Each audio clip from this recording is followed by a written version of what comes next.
Hello, everyone. Welcome to the Basics of Freelancing Workshop Part 2. So happy you could join today. I'm Alicia Alex, and I'm the Associate Director in Career and Professional Development at CPD. If you missed our Freelancing Workshop Part 1, don't worry. Today's workshop will still be helpful on its own, but I do recommend catching up on Part 1 to learn about creating your freelancing foundation. You can find the workshop video on the CPD website, which I'll link to at the end of this presentation. A few quick housekeeping notes. This workshop will be recorded and the recording will be available to you after the workshop.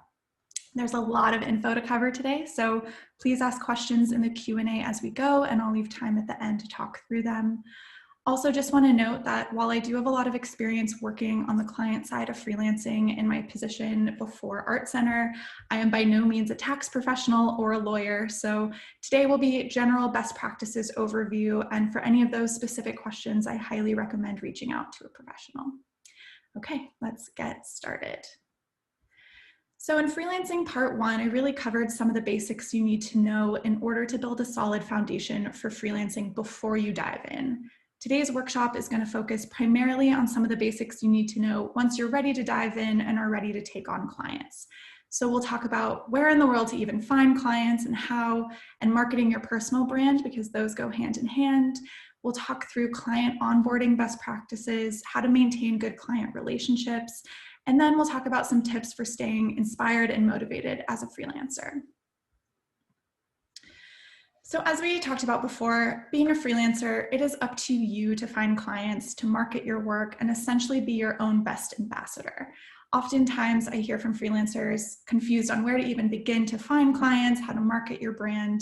In this section, we'll talk through how to leverage your online network, how to leverage your people network, and some marketing strategies that I've seen work really well for freelancers throughout the year. We'll start first with leveraging our online networks. So when I say online networks, I essentially mean anyone that's online. Some of these people we know, some people we don't know. The two places you're going to be able to leverage your online networks the most are in your portfolio website and in social media. Both of these things we covered a bit further in Part 1, but both very important in this case as well. So portfolio website, number one rule to know, have one. Make sure it's clear that the type of work you do and the type of work that you are open to freelancing for is very clear, and that it's clear that you are open to freelancing in general on your website. And it's really helpful to define your target client and make sure that the work on your website speaks to that client. So if you know that you want to work for Disney animation as a freelancer, make sure that there's some work on your website that speaks to that type of opportunity that you're seeking. Social media, widely important. If you think of your website as your home, social media is the entryway to your home. It's very rare that someone is going to find your portfolio website just out in the ether of the web. They're often going to find it through another channel such as social media. The type of social media you want is up to you. I am a big advocate for using Instagram as a freelancer. I think it is a great visual platform. There are a lot of people hiring for freelancers on Instagram, but essentially you just want to assess where your clients might be and be where they are. So if you know that most of your clients are on Behance or they're on Twitter, have those accounts and be there. So what you want to do when you start looking at your social media in terms of marketing is just audit your accounts. Do a quick look through your social media account, get rid of anything that's not professional, make sure all your photos really demonstrate the work that you do and the work you're trying to continue to do. And you also want to spend a little bit of time just crafting your social media bio so that it's really clear who you are and what you do. You don't have to create anything fancy or special. It really just needs to be basic, but a clear understanding of your name, who you are, where you're located, and that you're available for freelance is great. And of course, link to your website. There are now tools like Linktree where you can link to multiple different things.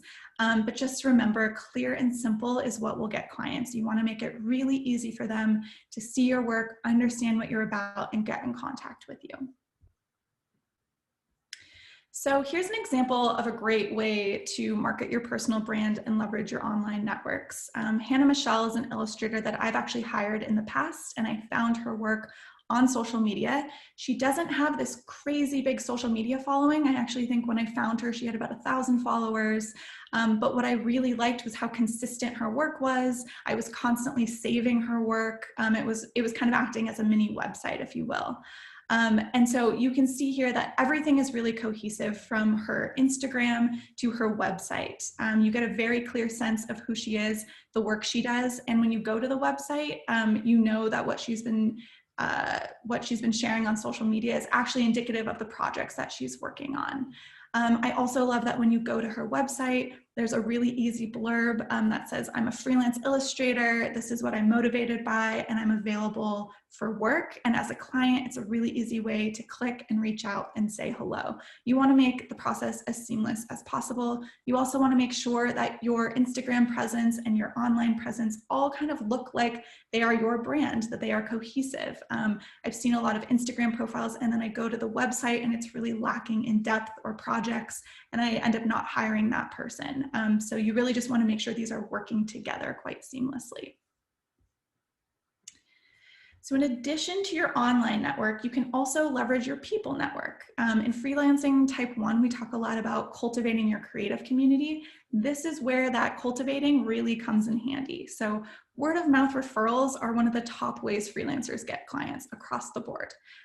When you are starting to look for clients, one of the best things you can do is start with the people you already know. So your classmates, family, friends, faculty, past supervisors. This is kind of the start of your people network.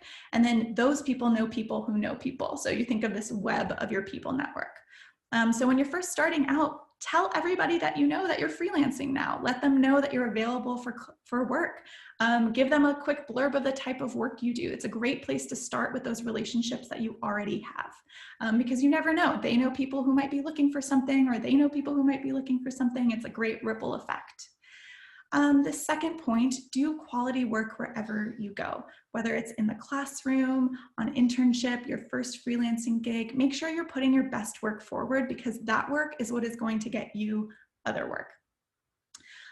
Be someone people enjoy working with. You would be very surprised how small the art director, artist manager, hiring manager communities really are. When I was hiring freelancers, I was often calling up or emailing other art directors who I knew had worked with certain freelancers to ask about their experience collaborating with them, and vice versa. I always got a lot of inquiries from other hiring managers.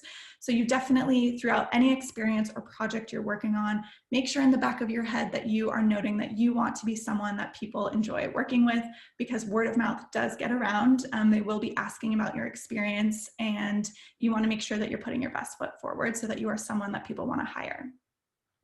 And then this point, surround yourself with people you admire in spaces you're interested in. I think we're all doing that by being a part of Art Center. It's a great way to grow your community in spaces and with people that you truly connect to. This will lead to projects and opportunities that come from places that you're truly interested in, which then lead to projects that you are more passionate about, and that ends up showing up in your work in the long run. So it's just a great tool to surround yourself with what inspires you, and opportunities that inspire you will come from that. And then you want to stay top of mind. So again, as you're leveraging your network, make sure that you are also utilizing your online network. So you want to make sure that you are popping up on social media, that you have that website so that your people network can go refer back to your online network, and that you're reaching out to potential clients. And we'll spend some time talking about some ways to stay top of mind and keep reaching out. Okay, cold outreach emails, sometimes the scariest thing for freelancers. I know it seems scary at first, but I promise cold outreach emails are a very common practice among freelancers, and art directors or people in a position to hire freelancers are really used to these types of emails and almost expect them. There are a few best practices you'll want to know so that your emails are effective and don't get deleted. So we'll talk through a few of those. First and foremost, research and create a contact list that makes sense for you and the work you want to do. So spend some time thinking about the clients that you want to work with. Research freelancers that they've hired in the past and the type of work that they do. Look at where other freelancers are working for kind of ideas of who is hiring a freelancer and who might you want to work with. You can use LinkedIn to find art directors. You can go to company websites, see who's working there, who might be hiring you, and create a spreadsheet for yourself of these contacts. You can usually find their emails through the company website, on LinkedIn. Sometimes they have their own websites where you can find them, but this is a great way to just have a starting point of the people you want to do some cold outreach to, and that will help you tailor your outreach to these people. In terms of the actual email, you want to keep it short and sweet and to the point. So introduce yourself, state why you want to work with them, where they can find your work. Make sure you're including links to your work. Attach work that's relevant to the person you're emailing. So don't attach a 250-page PDF or some giant video file. Really curate your work for the person and that you want to work for and the person you're reaching out to and the work that you know they might be hiring for. So you can create a 1 or 2 page personalized PDF. I know this takes a little bit of work, but it really does make a difference when the person is reading through 1,000 emails a day and yours is really tailored to them. You'll stand out. Also, just make sure that you are personalizing your emails. Find the person's name. Most of this is really available. Be really personable, be professional. You don't have to address it to like sir or madam. Use their first name, make sure it's spelled correctly and that it's the correct person. If you are sending a ton of batch emails, just take the time to double check that it's going to the right person. And I think most importantly, don't write like a robot. There's a human on the other end of it. They want to know that you're a human as well. So make sure that you're being personable but professional.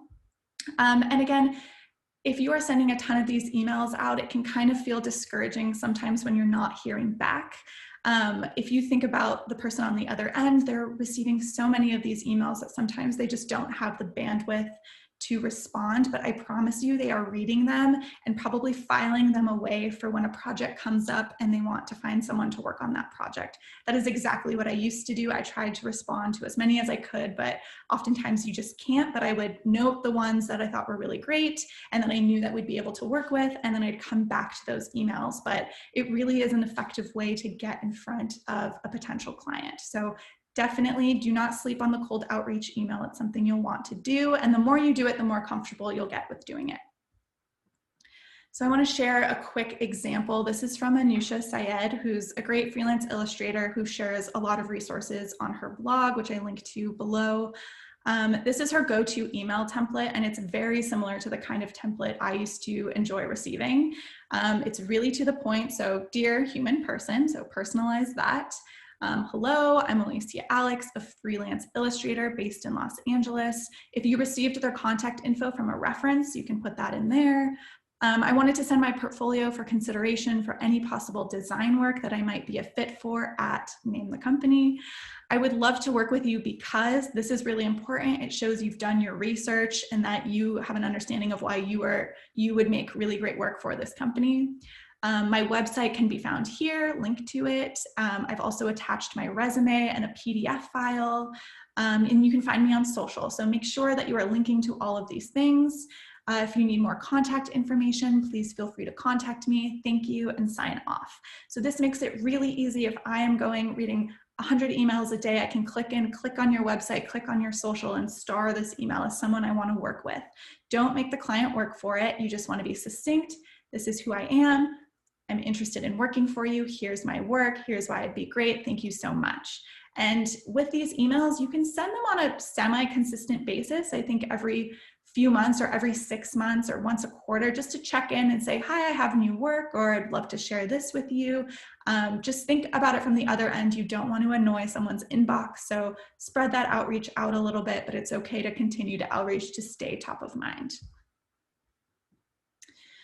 So you're out there leveraging your online networks, you're leveraging your people networks, you're sending all these great cold outreach emails. Now I want to talk about 2 additional marketing tips or strategies that I've seen really seen work really well for freelancers over the years. So the first is snail mail, just general old mail. It still works. It's still effective in getting your work in front of people. You can send postcards with your work on it. You can send prints, stickers, a handwritten note goes a long way. I used to receive a ton of these and I read every single one because sometimes when you're on email all day, it's really nice to receive a piece of mail.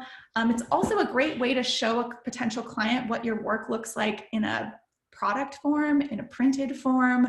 I used to save a stack of these, and again, when a project came up, I would sift through those first sometimes to see if there was anyone that had reached out that might be great for this project. So snail mail, still a great option. There are some cheap ways you can do it out there. Postcards are really affordable. I think right now, since a lot of people are not working from their offices, I would maybe hold off, but when people are back in their offices, still a really great way to send mail, and you can find most mailing addresses on the company website. And again, with this, you want to personalize it, or try to personalize it as much as you can. Now, the second point is something that I think is so important that not a lot of people think about. You want to make the work you want to create. So let's say, essentially, this is really effective in gaining the attention of a potential client.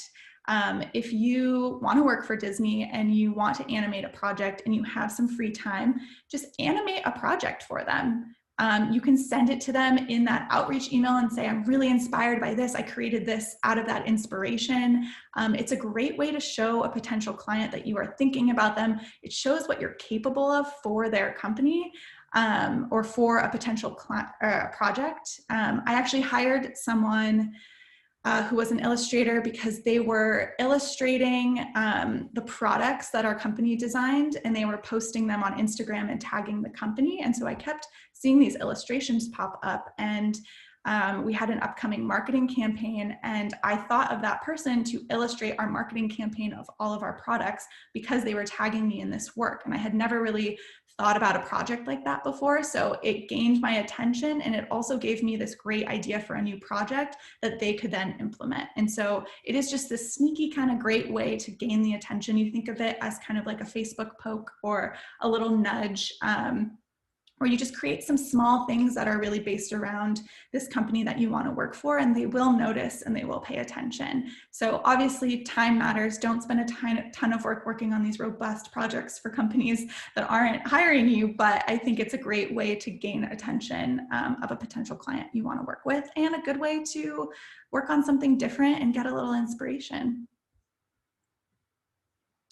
Okay, so now that we've talked about how to find clients, how to leverage your networks to find clients, I want to talk a little bit about what happens when you have a client. So similar to setting yourself up for success by building your freelance business basics, you want to set yourself up for success with new clients by creating an onboarding process for yourself.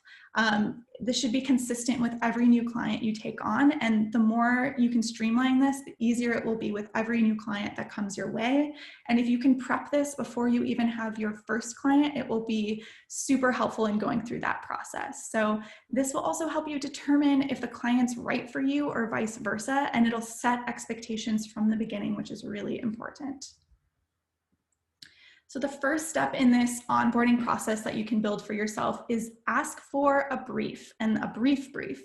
So just ask a few questions. These 4 are really great starter questions. So if someone reaches out to you and says, hey, I want to work with you, these are kind of the first questions you can ask. What is your budget for this project? What are your goals for this project?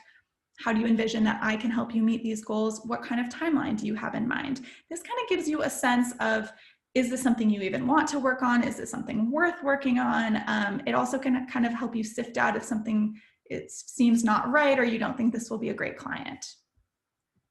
If the brief comes back and you're like, this is something I am interested in, you can create and send an intro packet. And so this is something that is just really to help you organize on your end. It's a 1 or 2 page document that just outlines what the client gave you in the brief. And then it lists your personal best practices and what you need from the client. So it's just this way to set expectations with the client before jumping into a proposal or before jumping into a contract. So this is really the point in which a client might even decide that you're not the right person to work on this project, which is not the end of the world. I think it's good to know that from the beginning, or it might help seal the deal with them because they'll see what the scope of work will look like. They'll get a sense of your working style and whether it's something they want to sign up for.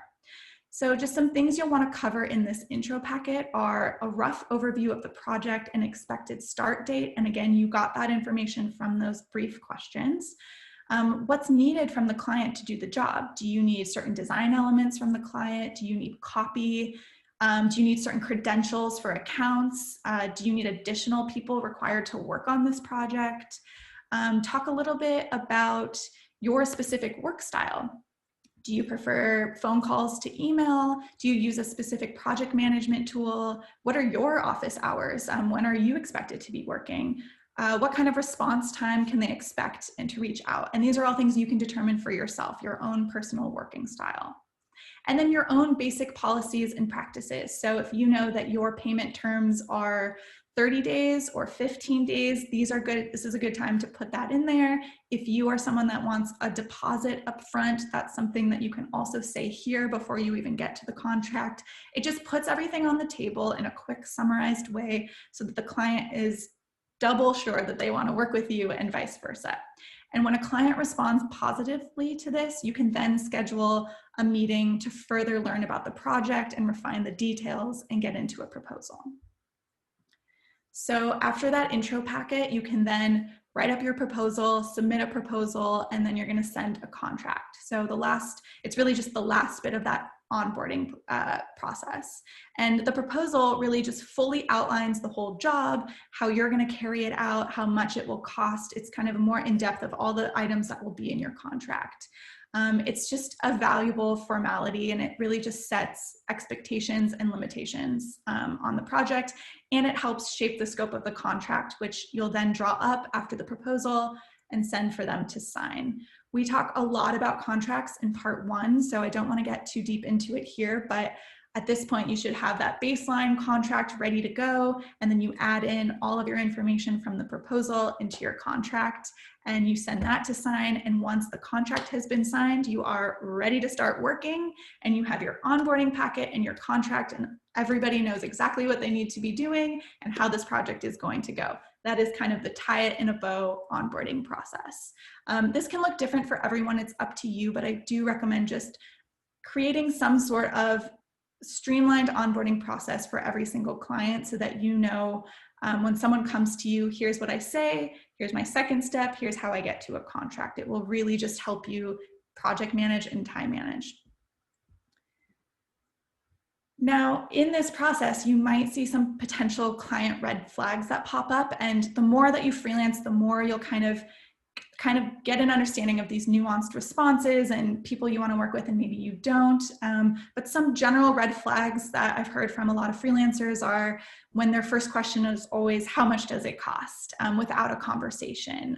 Or, they want it yesterday and there's not really a timeline. That might set yourself up for a difficult freelance project.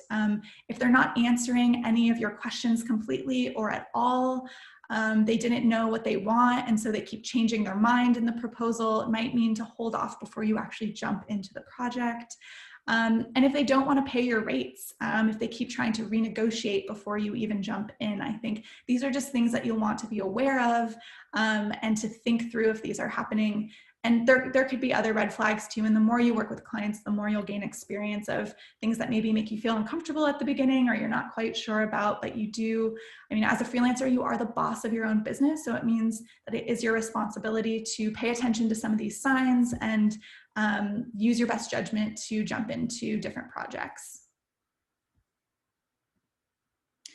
So next, once you've onboarded this client and you are doing the work and you have multiple clients going, I want to talk a little bit about client relationships, because again, when we talked about people networks, one client is probably going to lead to another client. Some clients will be repeat clients, so you really want to maintain those relationships because these are really going to be the heart of surviving as a freelancer, is these client relationships.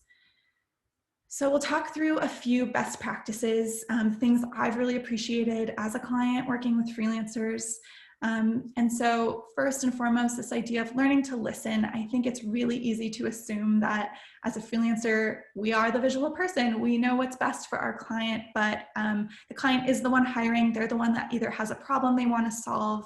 So really get into good practice of listening to what the client needs, asking additional follow-up questions, getting to the heart of what they are trying to do so that you create this great communication between you, which leads me to communicate. This is probably one of the number one things that you can do to make sure you are having a successful relationship with a client.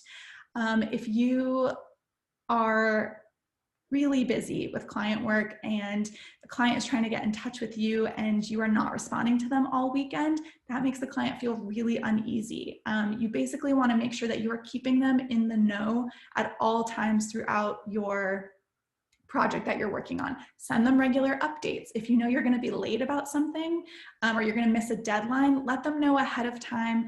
The more transparency and the more communication, the easier it's going to be to work with a client. I've worked with a lot of freelancers who have contacted me to say, you know, this week I've done all this work for you, but I'm going to be late on this first deadline. Is there any flexibility? And I've been willing to work with them, whereas I've also been ghosted by some freelancers, and that doesn't leave a good impression on the client at all. So learn to communicate, communicate regularly. You could even set up weekly check-ins or monthly check-ins, depending on how big the project is.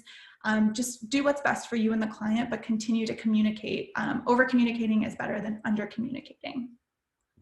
And then this is a big one, know when to apologize. I think oftentimes when we're working on big projects, something will go wrong. It's inevitable. Something will go wrong.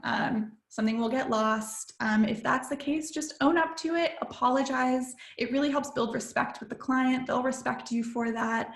And again, it goes back to that open communication and learning to listen. So I think just utilize those tools and hopefully nothing will go wrong in your project. But if it does, just own up to it, apologize. The client will say it's okay and move on. This one, to make them feel like they're the only client. Of course, they will not be the only client. You will be so busy with freelance clients, but this client wants to feel like they are your only client. That is where good communication comes in.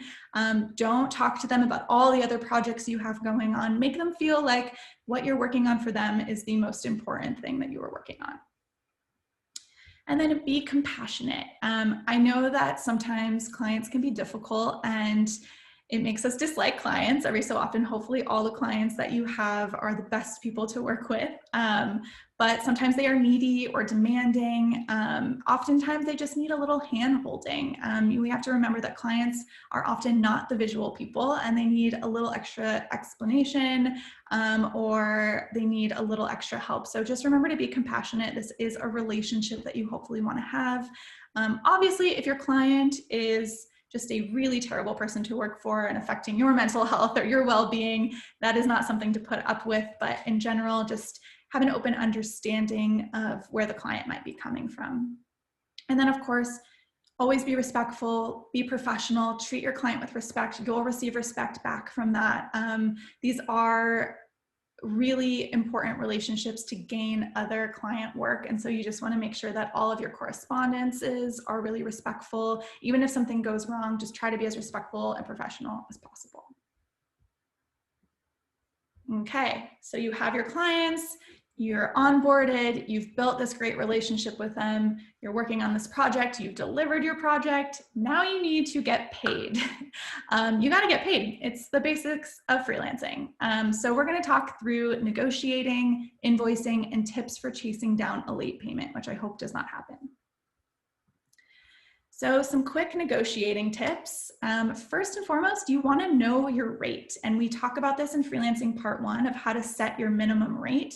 And so definitely go through that quick exercise and come to the table just knowing the minimum that you are willing to make. So you know what your rate is, you know your worth. That's just a great piece of knowledge to go into any project with. And then also important, don't go first. So if a client comes back and asks for your rate, very politely say, you know, it varies depending on the project and scope of work. Can you give me an idea of what you're looking for and your allocated budget for the project? Oftentimes, this is a way that clients will then say, okay, here's my budget. Other times they'll really want you to come to them with a budget. But if you at least try to not go first, this sets you up for success. And then if they do want you to go first, at least get the project scope, get a deep understanding of how the timeline looks, how long this might take you, what your bandwidth is, so that you can kind of shape what your fee might be based on that rate that you've determined for yourself. And then of course, do your research and get comps. So if you were researching kind of what a fair salary might be for a company you were going to work with, you also want to research, similarly, you want to research what a fair freelance price is for this type of project. So talk to other freelancers. People really like to share this information. Reach out to friends who have worked for other companies and done comparable work. Talk to your faculty who might have an understanding. There are also some databases that you can research, and I'll share those databases in the follow-up email after this workshop. But there are some open source resources where freelancers have shared what the going rates are for different projects that they've worked on. It's just good to spend some time doing some research so you have a ballpark understanding of whether you're being lowballed or not in this process. And then consider flexibilities. So you kind of do want to take a hard look at what you're trying to achieve as a freelancer and identify your priorities. So are you trying to build your business because you're new at that? Then you might want to take on someone at a lower rate. If you're looking to hit a certain money target each quarter or a client target each quarter, you'll kind of have a better idea of when to say yes or no to certain projects. Is it a nonprofit? Is it part of your best practices to discount for a nonprofit? These are all things that you can just consider, work into your pricing model. Is this a client that will lead to another big client that you know of? Just kind of think through in your own way what all the possibilities are with this client. And I always advocate for not working for exposure. I know that's something that a lot of potential clients will dangle in front of freelancers. That's a personal decision for you, but I think if there's any way to get compensation, that's something that you should advocate for yourself, and you can use a lot of these tools to do so. And so really at the end of the day, there's no golden rule or one size fits all to setting your rate as a freelancer or to negotiating as a freelancer. You really just want to make sure you're empowering yourself with all the information so that you can have that conversation, do the research, and be confident asking for what you know you're worth. And that's where that knowing your rate really comes in handy. So you've negotiated, you have a fee, you've done the work. Now let's talk about invoicing, which is very important because this is how you will actually get paid. So here are some best practices for invoicing. You want to create an invoice that are well designed. I think if you are going through all this work to brand yourself and work on this great project, deliver an invoice that looks great too. Create it as part of your business basics, create it as part of your brand, add your logo, customize the fonts, get creative with it. You want to make sure that you are adding the necessary details to avoid any payment delays. So do not make it difficult for clients to settle payments with you. You want to make sure that all the information they require is on that invoice when you send it. So to clarify, you have to clearly label the document as an invoice, date it, include an ID number for that invoice. It will help you keep track as well. Include your name, or if you're operating under a company name or a business name, your address and contact information, a clear description of what you're charging for, the amount being charged, and the total owed. You can also include, or you should also include, the company name and the address of the business that you're invoicing. And you want to try to make payment extra easy for the client. So some clients will operate in a way where they will send you a check or they will do a wire transfer. Some of the bigger companies just have it set within their own accounting, so you'll have to follow that. But other clients are open to paying through PayPal or Stripe. These are great things to have set up so that a client can just easily pay you. They don't have to mail anything. And so you want to have this conversation with the client around the time that you're doing the invoicing about how they want to be paid, and just know that ahead of time. And again, find out if there's a specific way to get paid on time. So every single client is different. Some have their own payment terms of 60 days. Hopefully these are things that you have talked about or worked out in your proposal and in your contract. And so some will also only settle invoices if they have a purchase order or they need certain account information from you. So whoever you are in contact with this project, just ask them before submitting the invoice all of the information that they need you to include on the invoice so that it is there and there is not a lot of back and forth. And then again, consider the risk of every new client. So like we mentioned before, when you're sort of assessing that client, do you think they're going to pay on time? Do a little research before. Sometimes some of these larger companies, there's sort of open forums about whether they've paid freelancers on time or not. Just empower yourself with that information. And then again, when sending invoices, just always be respectful and professional. You can remind them of your payment terms. You can just make sure that you're submitting your invoice on time.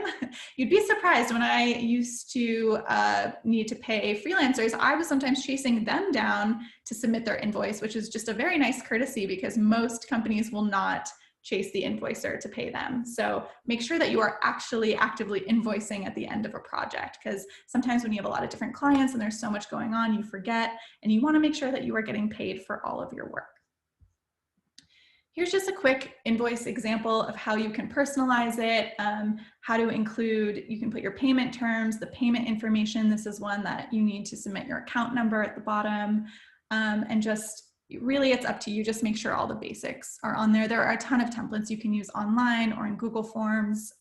You can design your own if that's something you're interested in, but really just communicate with your hiring manager, whoever's hiring you, and make sure that you are providing all of the information to cut down on back and forth.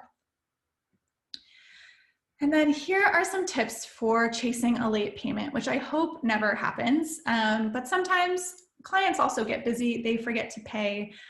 So here are some things to help with that. Like we mentioned, set those terms and expectations early on. The first time you are having the conversation about payment terms should not be when you are trying to get paid. You should have set this expectation early in your proposal, in your contract, reiterated a couple times. And then have a few scripts on hand for email reminders. I think oftentimes it's just a client who's gotten too busy and forgot. So have a few different follow-up scripts. This is a really easy one. Hi, client name. This is a friendly reminder that invoice 33 is now due for payment. I'd appreciate it if you could settle at your earliest opportunity. Regards. And if you find yourself following up, jump on the phone and give them a call. Oftentimes, this is one of the easiest ways that they will automatically pay you. So just jump on the phone, let them know what the situation is, let them know how many days it's overdue, and talk to them. In most cases, this will be really effective. And hopefully you won't have to go past this, but these are kind of the easiest ways to deal with late payments. And just again, make sure you're being respectful and just communicating. So now that we've talked about your business basics, how to find clients, how to manage clients, how to get paid, I really want to talk and end with just this idea of how to stay inspired and motivated as a freelancer, because throughout your freelance journey, it's going to be important to make room for things that you love and bring you joy. It's also super important that you don't burn out. And so here are just a few tips for staying motivated, keeping things fresh and inspired. It will help your work, it will help your client relationships, and it will help your mental health as well. So first and foremost, change up your environment. Make sure you're already working in your ideal environment. I know most of us have to work from home right now, but that's kind of the joy of freelancing, is you get to call the shots. You can work from anywhere you want. When things open up again, you can work from coffee shops, co-working spaces, wherever. Make sure you're finding a space that makes you feel good and is motivating to you and inspiring. And don't be afraid to switch it up. Maybe 2 days a week you work outside. Maybe 1 day a week you work somewhere else or from the park. Like, I think you can really be creative and see what works for you. Don't forget to connect with other creatives. These connections, again, can help you find common ground or new industry hacks. Attending virtual events or real events some point soon can help you grow that creative community and network. You also might find yourself being able to find solutions to freelancing problem, connect with other freelancers. Think of it as kind of this support group that you might need as you go through your freelancing career. Move your body. I think as freelancers, we are often in our office on our computers or working somewhere and not remembering to move. I think it's really important to just move your body once a day. Quick 20-minute walk. It can help clear your mind. It can help gain a new perspective on a project you're working on, or if you're feeling stuck. Do some quick jumping jacks. I think just get the blood flowing, refresh. And then don't be afraid to try new things. Give your brain a break from the projects that you're working on. I think with freelancing, especially if you have multiple projects, you can kind of be like really in them. Make sure you're giving yourself a break. Teach your brain new skills. It will help inform your future projects. It's going to help you gain new perspective. It's going to help you stay inspired and motivated, and that will show through in all of your work that you're doing. So with that, I will end and open it up for questions. I want to remind you that you can always email us with any questions at careers@artcenter.edu, our website, artcentercpd.com, where both of these part 1 and part 2 workshops will be posted. And you can follow us on Instagram at artcenter.cpd. So thank you for joining today. I will stop the recording and open it up for questions.